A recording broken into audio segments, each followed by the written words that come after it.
เมยสุงค่ะเมื่อได้เป็นวันที่25เดือนธันวาคมที่7ปี2026ในตอนในข่าวใส่หมอหอมมีข่าว3ตอนที่มาเปิ้นเผาค่ะออนดับเปิ้นได้ก็เฮาค่ะมาถ่อมด้วย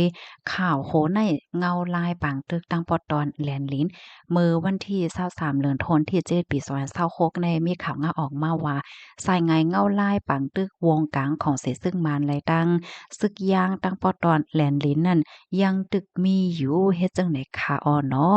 สายงายเงาลายแต่ก็มันอำไปกึดไปย่างเฮ็ดจังได๋นั่นน่ะเนาะเพราะว่าเฮาคามาด้วยปางตึกตั้งปอตอนนั้นเนี่ยมันก็เป็นมาหึงยาวค่ะเนาะเลยฮู้ว่าตั้งฝ่ายของเสซึ่งมันนั่นค่ะเอาเฮ่อหมินเซียน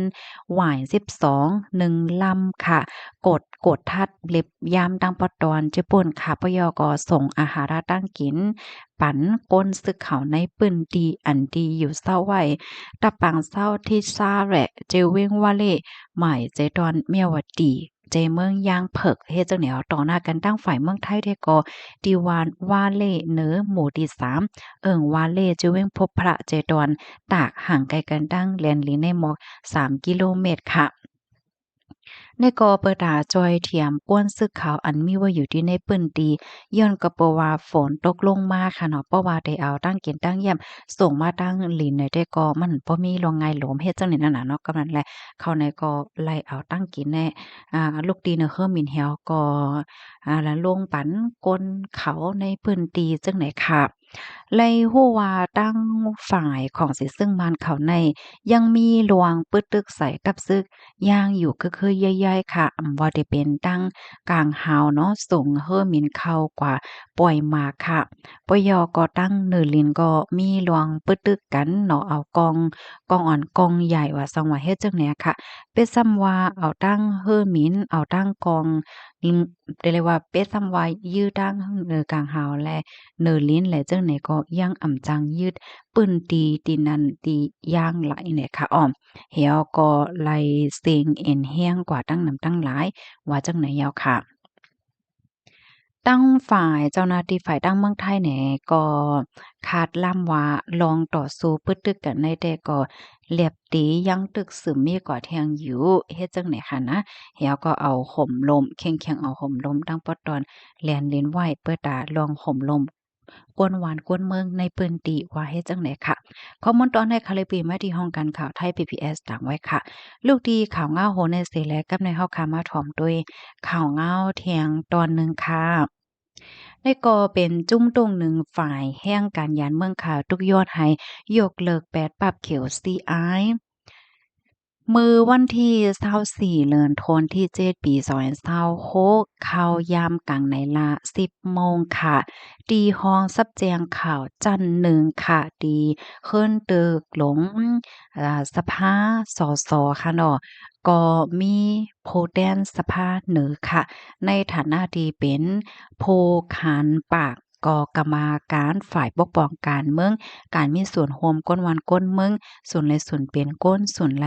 หลอดเลี้ยวเนาะก็เลยรับเอาเพิ่นลีกตีนายวีระแสงทองเป็นโตแต้นจุ่ม Bright Future ในคะเนาะเปิดตาทุกย้อนให้ลงปองจึงแน่อ้วนทัดถองเปิงลวงจัดการแห่งการยานเมืองและยกเลิกปรับเขียว CI ปยก็ยอดให้ห้องการฝ่ายเกี่ยวข้องว่นทัดถองลวงเก็บกาวัดกาไว้กาใจจ่ายเกี่ยวเลยลองการเฮ็ดวัดเฮ็ดไวของพี่น้องแห่งการยานเมืองว่าไหนคะออก นายวิราแสงทองค่ะก็ลาดว่าลองอันมายืนเพิ่นหลีกในปอกำในแต่ก่อไหน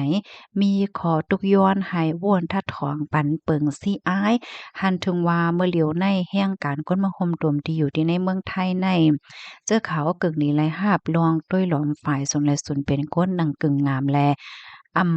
กึ่งหลีมีกาใจจ่ายที่อันแตกเลี้ยง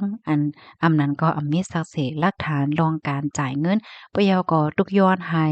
แห่งการยานเมืองในจ้างจ่ายภาษีและกาวัดไหวปันลงปองจึงไทยกำซื้อปยก็ย้อนให้กดทัดป้าปึงลวงคับขึงเฮ็ดปันปรับเขียว CI หนังโปร่งใสเนาะ เฮียงก็เปิ้นว่าเปิงซี้อ้ายมือกะก่อนป่นมาในมันก็ซัมมีหลวงเปิ้นฮ้องว่าจั่งเหอไลฮู้ว่ามันมีหลวงการจ่ายจ่ายในเพิ่มสูงขึ้นเฮ็ดจั่งไหนคะนะก็เปิ้นนั่นแหละมีลองไม้อกไม้ใจให้ก็ขย้อนให้ผู้ใหญ่ก้นหลงจอยด้วยจอยทัดปันพองในตอนในนะคะอยู่ดีผู้ใหญ่ก้นหลงผู้มีบุญพรเขาในก็เลยรับเอาเพิ่นเล็กเสียก็ได้เอาอบโอ้คับเคิงสืบกว่าเมื่อนาวันไหนค่ะข้อมูลตอนในก็ค่ะไลเปิ้งอิงออกมาดีเพกวุฒิสภาต่างไว้ค่ะพี่น้องเฮาค่ะถ่อมข่าวโหนยาวหันถึงจึงหือพองค่ะได้มีลวงคืบหน้าจึงหือมาในเฮาค่ะก็สืบไปด้วยกว่าเที่ยงเลยค่ะพี่น้องเฮาค่ะโลหันถึงจึงหือพองค่ะจ่องหันถึงจ้อมกาหือในคะเนาะเหมือนจึงว่ายกเลิกซีอ้ายว่าสังว่าเฮ็ดจังไหน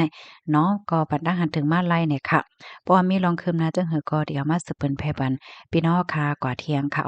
ลูกดีข่าวงาโหนในเฮแลกำในเฮาค่ะมาถ่อมด้วยข่าวเที่ยงโหนึงอันนี้ซ้ำเป็นก้นหลวมเข้าเมืองค่ะถุงยาติงยากุ้มโต มื้อวันที่24เดือนธันวาคมที่7ปี2566ข้าวยามกลางไหน8:30ค่ะตั้งฝ่ายผู้มีบุญพรเขาในก็ไล่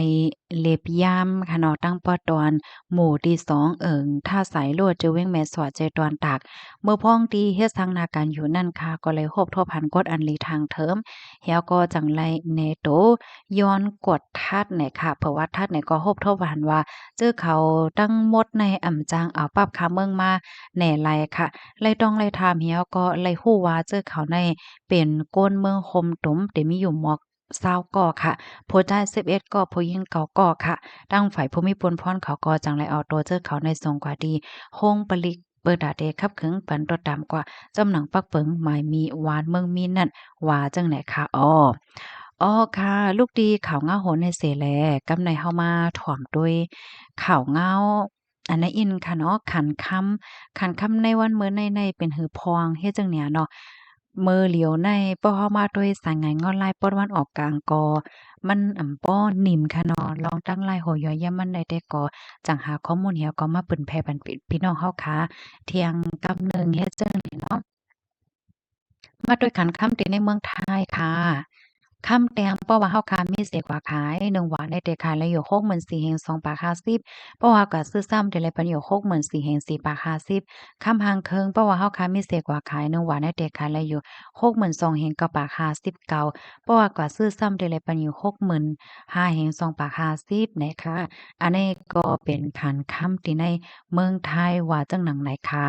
ยินจมพี่น้องค่ะกูก็ที่รับถอมปันแห้งค่ะเนาะ หาบถอมยาวคอไหลตอนไหลดีว่ามันแตกแรงแหละเจ้าในคณะก็ต้องถามมาไลค่ะนั้นก็เพิ่มเทียมข้อมูลมากก็ไลเนี่ยค่ะยินหลีหมจมหับตอนกูก็กูก้นอยู่ว่าในค่ะค่ะเหมยสุงค่ะ